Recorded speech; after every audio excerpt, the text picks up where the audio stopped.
హైయర్స్ welcome to our channel. ప్రస్తుతం మనతో పాటు కిరణ్ పోల్దాస్ గారు సీనియర్ జర్నలిస్ట్ ఉన్నారు. వారితో ఒకసారి మాట్లాడదాం. సార్ నమస్కారం సార్. నమస్తే ఆదిత్య. సార్ బాలకృష్ణ గారి నిన్నటి అన్‌స్టాపబుల్ ఎపిసోడ్ అనేది మరొక ఫ్యాన్స్ మధ్య వార్ క్రియేట్ చేసింది సార్. బాలకృష్ణ గారి ఫ్యాన్స్‌కి, ఎన్టీఆర్ గారి ఫ్యాన్స్‌కు.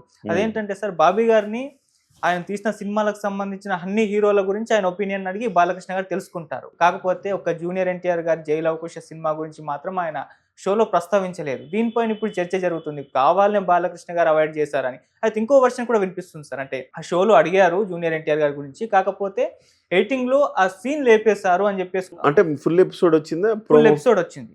కాకపోతే లేదది. ఎడిటింగ్‌లో లేపేశారన్న ఒక వెర్షన్ కూడా వినిపిస్తుంది. ఎందుకు ఎడిటింగ్‌లో ఎందుకు లేపేస్తారని అది తెలీదు సార్. దీనిపైన మీ ఒపీనియన్ ఏంటి సార్? అంటే బహుశా నాకు తెలిసి ఈ అంశాన్ని అంటే ఆన్ ద స్పాట్ అడిగేదానికి అదేం లైవ్ కాదు. అవును.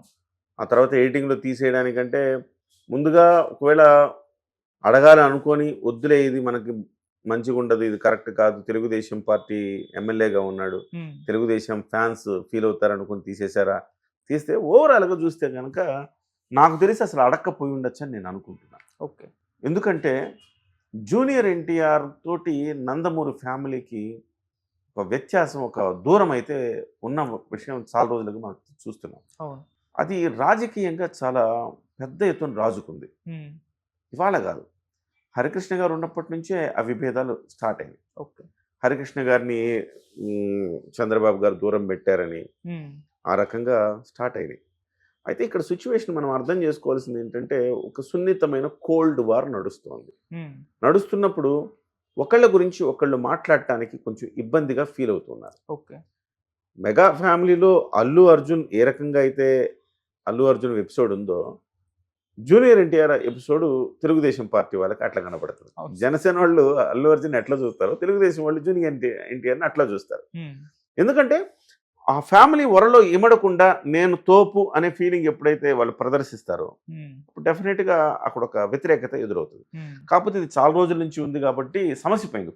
కొన్నాళ్లకు దానికి సినిమాగా చూడాలి అనుకుంటున్నారు. కానీ ఫక్తు తెలుగుదేశం ఫ్యాన్స్ చాలా కంప్లైంట్లు ఉన్నాయి జూనియర్ ఎన్టీఆర్ మీద.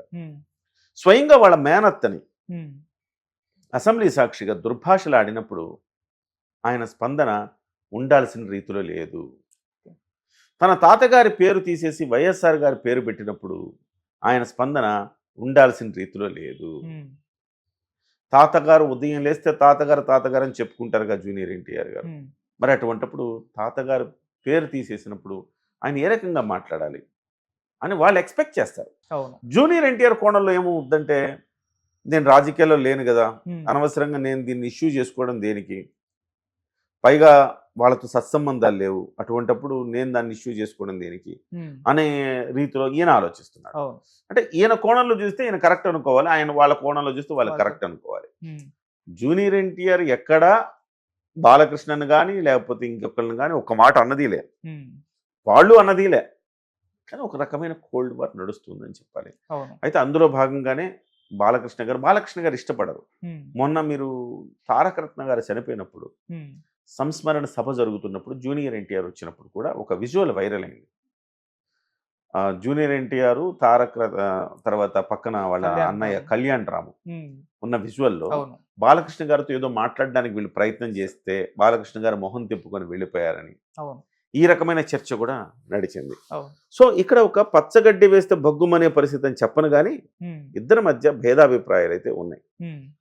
సో ఈ భేదాభిప్రాయాలు కూడా కారణం ఎక్కడి నుంచి మొదలైందంటే, జూనియర్ ఎన్టీఆర్ని రాజకీయాల్లోకి తీసుకురావాలని ఒక వర్గం ప్రయత్నం చేయటమే దీనికి కారణం. ఆ వర్గం 2009లో మీకు గుర్తుంటే జూనియర్ ఎన్టీఆర్ ప్రచారం చేశారు.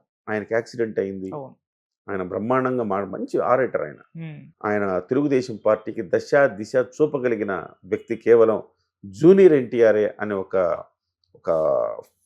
ఇంపాక్ట్ క్రియేట్ చేశారు ఆయన. సో ఇదేమైపోయిందంటే, తెలుగుదేశం పార్టీలో నారా చంద్రబాబు నాయుడు వారసత్వం కావాలనుకునే ఒక వర్గం ఉంటుంది, నారా లోకేష్ గారు. ఈయన వస్తే ఆయనకి ఇబ్బంది, ఆయనకు అడ్డంకి అని భావించి ఈయన రాకూడదు అనుకున్నారు. కొంతమంది లేదు, ఈయనే సరైన అభ్యర్థి. ఇక్కడ ఈ రాజకీయంగా వచ్చిన తర్వాత రెండు కుటుంబాల మధ్య కొంత విభేదాలు ఏర్పడ్డాయని మనకు తెలుస్తోంది. లేకపోతే అసలుకి చంద్రబాబు నాయుడే కదా ఈయన దగ్గర చేసింది, ఆయన బంధువుల అమ్మాయికి ఇచ్చి పెళ్లి చేసి.